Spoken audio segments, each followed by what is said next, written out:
Simulation analysts use materials properties in almost all their analyses.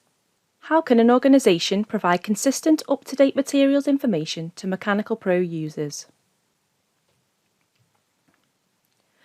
Granta MI Pro enables companies to centralise their in-house materials data in a single repository and to publish information to engineering groups. With all materials in the same place, all design and simulation engineers will use consistent material strength in their calculations.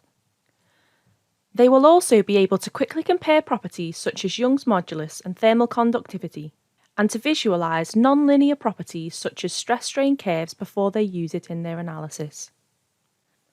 Access to materials is controlled so that only approved, available materials can be used by the design and simulation groups to avoid late design modifications.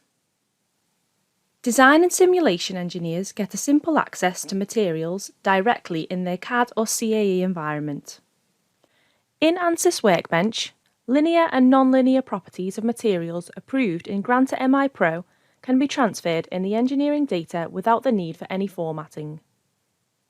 This is how Granta MI Pro enables companies to share consistent and up-to-date materials information with Mechanical Pro users.